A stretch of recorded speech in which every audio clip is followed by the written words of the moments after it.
1, 2, 3, 4, 5.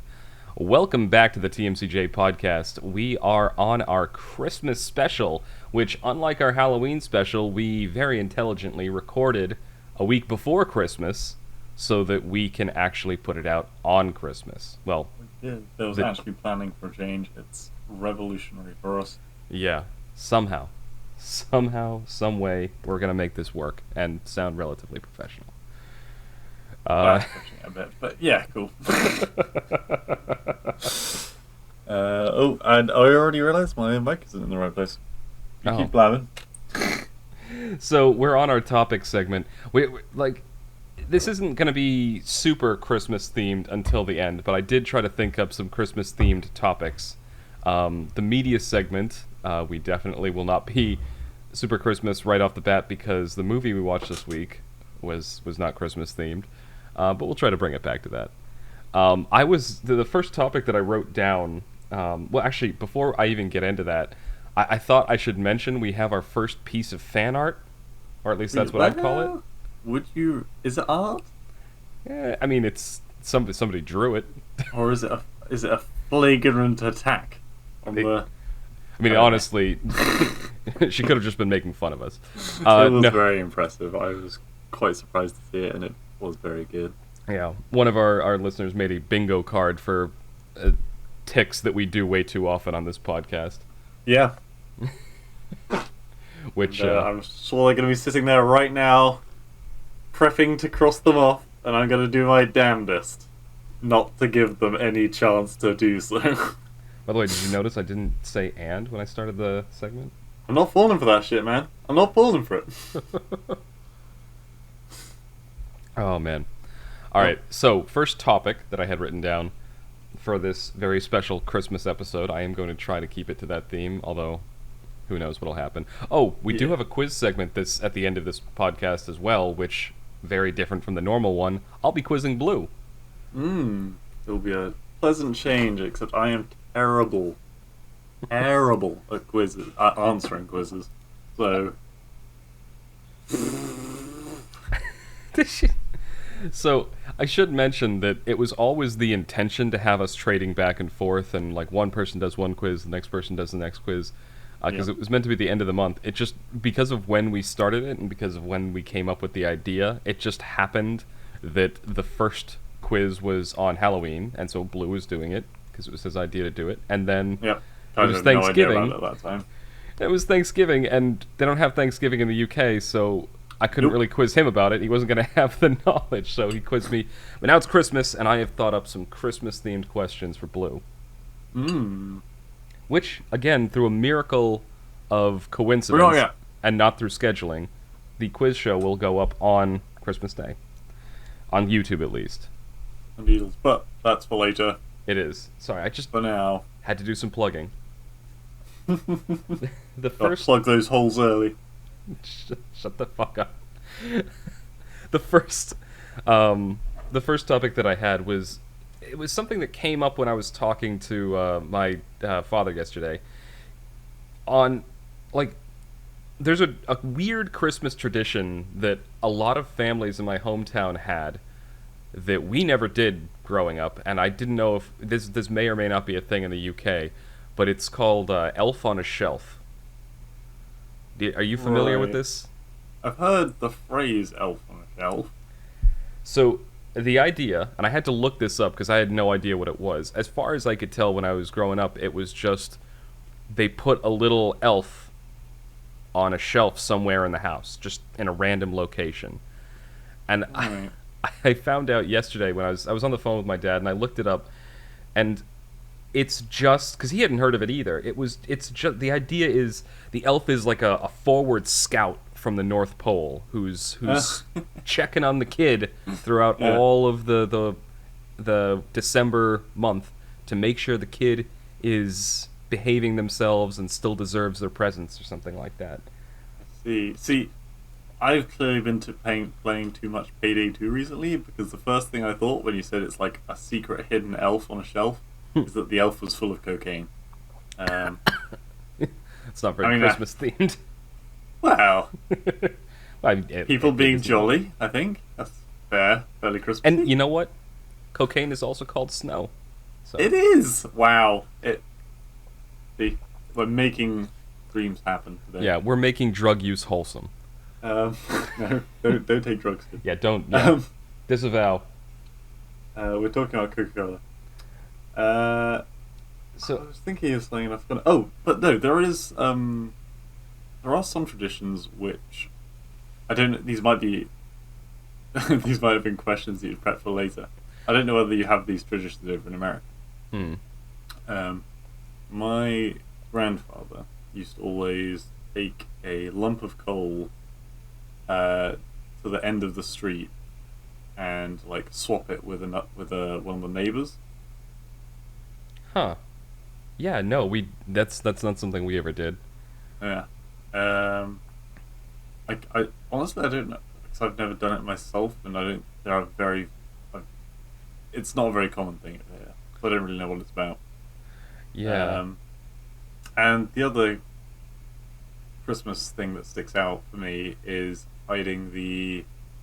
I think it was originally a shilling in the Christmas pudding, and whoever got the shilling, got the shilling, assuming they didn't choke on it like a Kinder egg. Yeah, I mean, that's would that be illegal in the U.S.? Probably only if you sold the pudding. Um, Most likely. I'm thinking like the only there was another tradition I think friends of mine had growing up where they'd open one present on Christmas Eve, and I think that may have just been to like stop the kids like going crazy and let them go to sleep. Yeah, we used to Um, do that in the morning of Christmas morning. well, yeah, we always opened when I was growing up. It was always Christmas morning. You'd wake up early, then you'd open the presents. But the one tradition was like leaving milk and cookies out for Santa. But that's one of the more generic ones. Yeah, we never used to really do that in my house. I mean, okay, what the thing I was saying about opening present in the morning. I mean, we got to open one present in the morning, and Oh, and what then the rest were in the afternoon or something? it was like after lunch we got to open the rest. I think Okay. they were like spread out through the day. Um, and normally like the best presents had to be like the last ones we opened. But we did have what was called Santa sacks. I don't know if We had uh, stockings. yeah, I mean stockings are also very common over here. I don't know whether anyone else had Santa sacks. That's just what we called them in our house.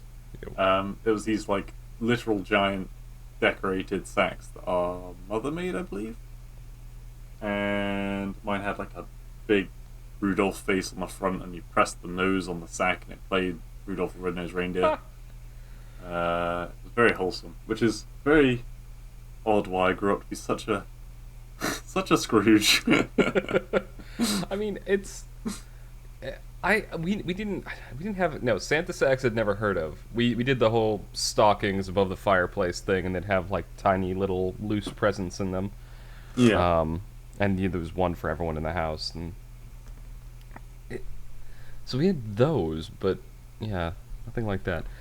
I'm trying to think of other like little traditions that we did around Christmas. I There mean, was I think a always lot of families to this day still do like a family walk. a walk. Yeah, they go on like a family walk. The whole family goes out, and I know it doesn't sound like something particularly revolutionary, but how often do you like just go on a long walk with your whole family kind of thing? That's an Um, interesting idea. Yeah, no, ours was just kind of there'd be some kind of a breakfast, and then we'd uh, so our first of all, for my family, the way Christmas typically went was you wake up early, go downstairs, parents would have coffee and light breakfast, and then we'd open presents, right? mm, And after spending some time together, looking through stuff, cleaning up, chatting, we then go up because we rotated holidays. So Christmas was something that we did up at my uncle's place in New Hampshire, and so we'd go up there.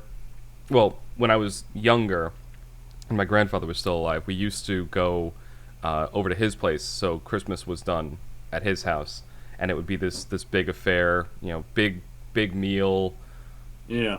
family doing stuff, and then he had a yard. We'd go out there and do stuff around that. He had like this rock wall out in front of his house. It was like this big rock formation, and it was perfect for like climbing. So I used to Oh, go up bouldering. there Love and it. yeah, and ramble around and hopefully not fall on my head. It was actually I've always been a pretty good climber, but they Yeah. yeah. So it was that. So we didn't have like a coordinated thing, but it would be like gather together, big family meal in the like. So the morning was for the individual family groups, and then the afternoon was everyone gathers The together family and as has a a whole. big Yeah. family meal at like one person's house. Originally, it was at my grandfather's. Now it's at my uncle's. Yeah, we kind of split into two over here. We have this is something we've briefly touched on the other day. Hmm. So Christmas Day is obviously with the direct family, and yeah, that goes as normal. Boxing Day, which is the day after Christmas, is when my family gets together as like the extended family gets together. If that makes sense.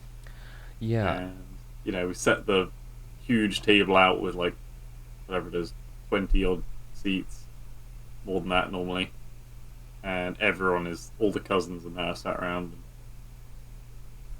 Which is like it's basically like a cheeky second Christmas dinner, really. But hmm. I mean, it we kind of makes some sense to split it up into 2 days. Boxing Day we isn't also isn't a day over here. yes, I don't know what the term Boxing Day stands for particularly. So, damn it! I should have asked you that as a quiz question. Ah, that would have So been a good that one. that isn't a quiz question, but I can actually tell you because Oh, okay. one of our former mutual acquaintances from one of the old servers actually filled me in on the history about it. Right. Apparently, Boxing Day, and this is the reason we don't have it in the U.S. It originates out of Britain in the 1800s, and it's Right. because it was very fashionable to have live-in help, like a maid, if you were really well off, like a butler, a cleaner, and all this other gardener, whatnot, Mm. a cook in the house. And so it would be their responsibility on Christmas Day to actually cook and clean and provide for the family that was employing them. Boxing Right. Day was their Christmas Fair Day. day off. So Oh, okay. basically Boxing Day was universally recognized as the day off for the help. Like they would be able to spend time with their families, have their Christmas dinners, open their presents. Um, Gotcha. and the day before was for their employers essentially. Yeah. But yeah, I don't know. Now I think about it, we do have quite a few odd little traditions. With the on Boxing Day, we do. It's pretty standard. Like we have a big lunch, and then what's left after lunch goes into dinner. But we also do the infamous pass the parcel, and this isn't just any pass the parcel. This is so yes, there's like 30 of us. There's uncles, cousins, brothers, all that kind of things. Um, and there's two parcels going around at the same time, and in the background, my grandfather's playing. Oh, what's that guy called? I kicked myself. Old jazz musician's name. Ray Glenn Charles. Miller. Glenn Miller. Oh. And when the music stops, whoever it lands on, they get to pick up one present that's like normal, but they also have to add one item of fancy dress to themselves. I have never heard of this game Pass the Parcel in general. Wait, really? Yeah. It sounds like a weird combination of Yankee God Swap and damn it. musical You know what you've chairs. just done, Kaiser? What? Just given her a point on the bingo card. Oh, God damn it. um, yeah, Pass Parcel. Oh, yeah, Pass Parcel is like a children's party game where music plays and whoever's in charge of the music, it's like normally an adult off to the side. At a Yeah. random time, the music will stop, and whoever the parcel stops in the hands of gets to unwrap it. And then there's a smaller present inside with also a little gift. So you take the gift and then you pass on the parcel, right? because it's wrapped up again. Mm. So it's like Russian dolls. Um, but yeah, in our version, you also have to put on a piece of fancy dress. So you end up with like uh, a wizard's cape, a builder's hat, and some googly eyes kind of That thing. that actually sounds amazing. That I've never heard. I've never heard of the game in general, and I've certainly never heard of that version. I may steal that tradition. That's fine. Because It's always a good laugh. that sounds absolutely amazing.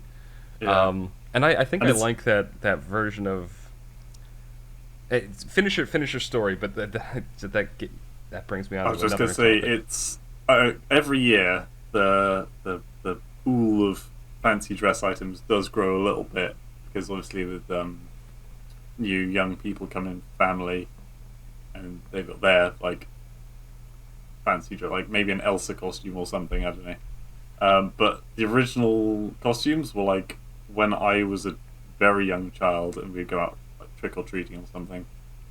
That was when it was from. So everything is also like way too small, but you still got to like find a way to fit it on. But That's yeah, that's it.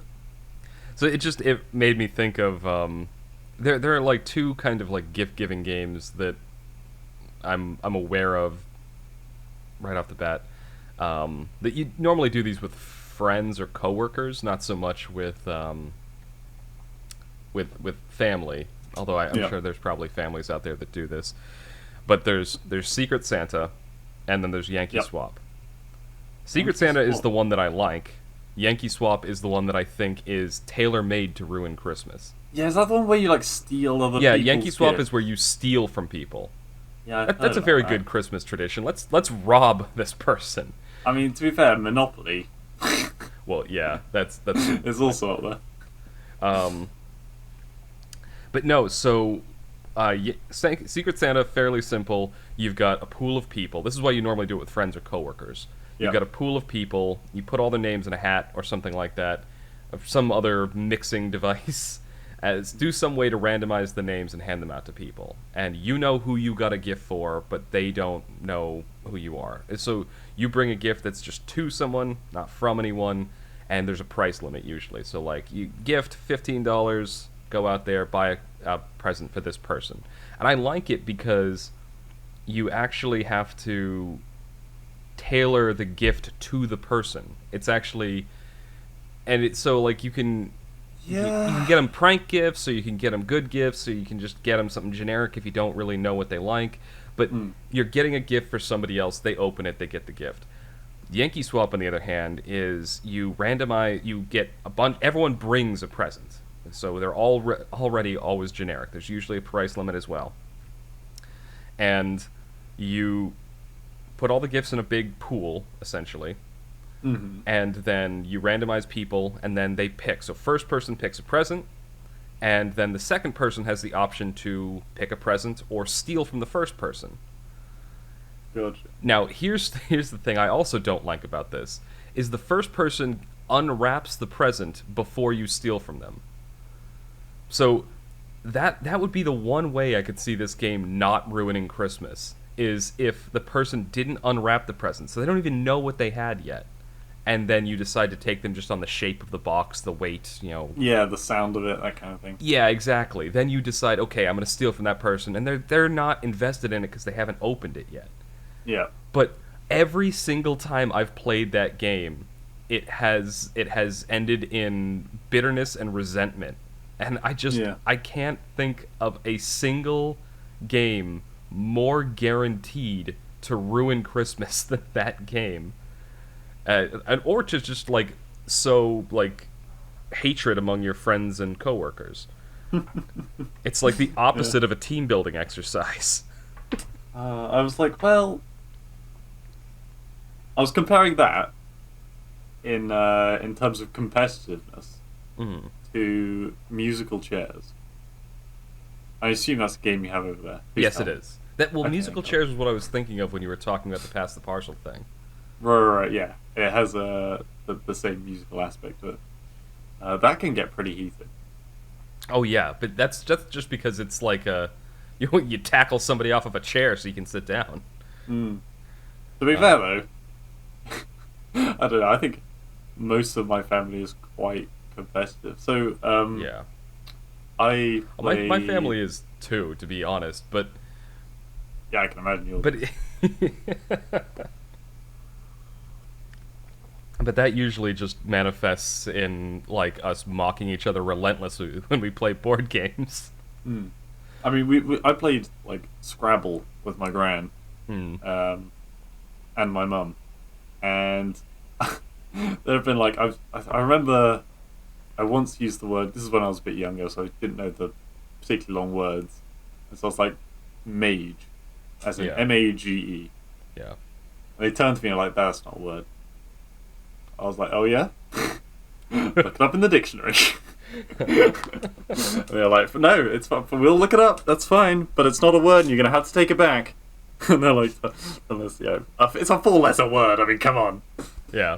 But it Um, is. It and I is a was like, word. bam! It's in the Oxford English Dictionary. It counts. That's 4 points to me. Oh man. Board games. We didn't like Monopoly. We played Monopoly a bit when I was growing up, but the game that my dad loved, and I haven't played this in a long time. I kind of want to play it again. Maybe I'll see if we can play it at Christmas. Was cribbage. Cribbage. I've heard of it. I just can't remember what it is. It's a game of well, it's a math game really. So you've got I don't remember the exact rules, but I know it involves you have a deck of cards, and you use the cards to move little pegs along a board, and you have three pegs, and those pegs have to move like all the way to the end of the board to actually win. Right. So it's a game of strategy and math, which is why I really liked it when I was a kid. Um, Right. Is it kind of like blackjack? It's like 21, where you've got to like get the exact number. you see, I don't want to say, I don't want to say because I am going to be embarrassed the next time I talk to my dad because he loves the game, and I've forgotten the exact card rules. Uh, I know like the general premise, and I know what's involved with it, but I can't remember how you actually score and move the pieces right. because it's honestly been more than a decade since I played. Yeah. There's I can always backgammon. I always learn it and then forget it within like a week. Oh yeah, I assume that's another thing you've got over. yes I it know I'm is. asking to keep asking this question, but Well, yeah, no, but the whole pass the parcel thing I think has thrown everything into question. yeah, because that was like super common in my eyes. Backgammon, I think, is like who the heck plays backgammon? I did play a uh, lot of board games, card games, and gambling games. We had a lot of fun with those. yeah. Oh, um, so this is something that talking to some of my Asian friends, Mm. um, they were talking about. I think it was may have been actually may have been both of them, both Juan and Raymond, were saying that in their families. I know Juan for certain. They were saying that they get like it's traditional like they give like lottery cards on Mm. Christmas, or they'll have Yeah, little the parcels red of money in letters. the tree. Yeah, exactly in Yeah. the tree and stuff like that.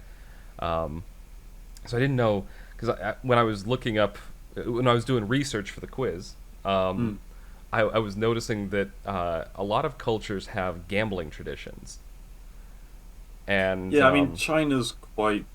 They're all about like luck. And, yeah, yeah, I don't know enough about it, so I'm not going to say anything because I don't want to offend anyone. But but it yeah for like a Western equivalent. I know like a lot of Italian traditions kind of come down to that too, like luck and good fortune mm, and stuff like that. And then you have like the what is it? The Greek and honestly, I think the Nordic traditions as well have that whole thing that like for good luck, at a feast or a party, you're supposed to like pour out a little of your drink on the ground, the first drink. yeah, It's meant to yeah, be depending on the culture you're talking about, it's either meant to be good luck or it's meant to be the portion for the gods. mm. There are some really weird ones as well. Like literally just the other week, I was posting a letter, Hmm. and I was like, "Oh, my gran was in the room." I was like, "Can I, have a borrow a stamp?" Yeah. And she's like, "All right." but only if you pay me back immediately. I was like, okay, it's like 60p, isn't it, right? Yeah. But yeah, no, apparently it's really unlucky if you don't. You have to trade like 1-for-1 with stamps. That Otherwise it's is terrible luck. interesting. Yeah, I don't understand it, but yeah, these traditions. I mean, there's that's thinking we're kind of transitioning into like these weird superstitions, these luck traditions. But I mean, there's the generic ones, black cat crossing your path, don't walk under a ladder, don't break a mirror. Uh, Yeah, I get most of that. What is the black cat one? Because there's like one version where it's lucky and one version where it's not, isn't it? there is, yeah, like some people think black cats are lucky, some people think black cats are unlucky, and Right. I don't know where the difference came from. You know what, we'll need to look it up, because oh god, but Wait, no, that's not the point. Damn it, Kaiser! I'm not looking no, it up. Wait, no. It's only if I actually look yeah, it it's up. only if you actually look it up while I waffle on. Okay. Oh my god. This feels like I have a personal vendetta now. It's nothing personal. It's just stuck in my head. Well, that's something that I was worried about. Is like, oh god, now that I've read this bingo card, am I going to like be watching my behavior Yeah. as I do the podcast? And then I realized no, because I don't give a shit. Not to say I don't. I'm glad I thought that was really cool, but Cursed I bingo don't. card. Yeah, I'm not the kind of person that modifies my behavior just because I No. know somebody's watching. Oh, Yeah, I, no, I kind of got off topic there. Yeah, so some of the weirder luck traditions. right. I'm just trying to think of some of the other ones, like walking over a bridge, spitting for luck. Oh, okay. On Christmas, Yeah. from largest to smallest, meals of the day. Largest to smallest. Hmm. Oh God. Or smallest, largest, whichever. No, I'm just trying to think. It depends on what time of the day you're talking, because usually Christmas, we only really have two meals. We have a small breakfast and then a huge dinner, Right. and then there might be like a snack either before or after dinner, depending on when it happens, that could be considered a smaller meal. But dinner Yeah. definitely the biggest one, and it's usually in like mid afternoon or mid to early afternoon, and then breakfast is the second one, and then depending on what you're talking about. But again, that's because we do the big family meal on Christmas Day usually. Right. So Yeah, we in our house we don't. I mean, you can see me. I'm skinny as a stick. I don't eat too much. So we generally have, like, pretty much. Well, normally we'll have something a little bit fancy like croissant for breakfast. But yeah, we'll have the main big meal at lunchtime, and then whatever we don't finish at lunch will be like not stir fried, just like thrown in a pan, roasted up for supper. yeah, And yeah. we don't generally eat Christmas pudding either. Go on. No. I was just thinking. Yeah, we had the leftovers and stuff typically are, excuse me, Ample. things that last for days after Yeah, after the fact. yeah, As is the case also with Thanksgiving. yeah. Yeah. That, I think Christmas is like the only time of year where, particularly in England, where you particularly feast. Hmm. As far as I can think. I mean, obviously at Halloween you eat a bunch of sugary crap. Yeah. At Or, Easter, the same thing. or you do if you're someone who's not me. Well, yes, you do not partake. I will eat candy at Halloween. I just don't really like sweet things, and the candy that I eat is typically like dark chocolate or like Reese's, things that are more savory or bitter. Oof. Yeah, I'm not a fan of Reese's. Anyway, It was the only candy I ate. I've just got a very nice, very fancy, very big bottle of rum, which was a godsend because I was running out. So I shall be good for Christmas. It's a Christmas miracle. It is. Well, I mean, is it a miracle when you know someone's going to buy you it? I don't know, maybe. Very fancy. It's got like twine wrapped around the neck of it. Is it a miracle if you know it's coming? That's a philosophical question, I think. Well, I didn't know. Okay, so what I generally say is because I am of the opinion that I don't want people to worry about what they're going to get me over Christmas. So I just say, look, just get me something. Get me just a different rum I've never had before. It's a bit wacky. If you can't get anything else, or just buy me chocolates or something. I don't know. Because consumable stuff doesn't take up room in your house, and it's a nice treat, and that's basically what Christmas is. A nice treat. Yeah. But yes, this is rum bouillon. Rum bouillon. I don't think I've ever heard of that. It is very fancy. Well, I mean, okay, I don't know if the word's fancy. It's very traditional. Yeah. I'm just describing a bottle of rum now. Is sorry, no, I'm thinking now because I was thinking you've got me on we're still I'm still in the Christmas mindset, and you're now talking about rum, and that made me think of eggnog because I've never had eggnog. yeah, I was about to say that. I was about to ask if you'd had it. Eggnog is I mean, Bit of an anomaly. It's this very like thick and creamy beverage, and the alcoholic variety is typically had alongside well, it's typically mixed in with like rum and nutmeg, I think. Yeah. It's I mean, it's quite good just on its own. Also, that is a very fancy bottle. Blue, having just sent me a picture of the bottle, it's got like melted wax over the paper and stuff. Yeah, I'm about to cut the wax. That is a very fancy bottle. Oh. Yeah, sorry, go on. No. I think we've pretty much talked our way around this. And Ah, shit. Oh, did you just stab yourself? no. You fucking moron. With like a blunt box cutter. Oh my god. All right, let's end segment 1 there with Blue having just The injured blood! himself. No, I'm kidding. All right, this has been segment 1 of the TMCJ podcast Christmas special. We will take a brief intermission and then be right back with you with segment 2. Yep, and I'll finally have got the bottle open by then. Let's hope. Or I'll be dead and trying. Yeah. See y'all soon.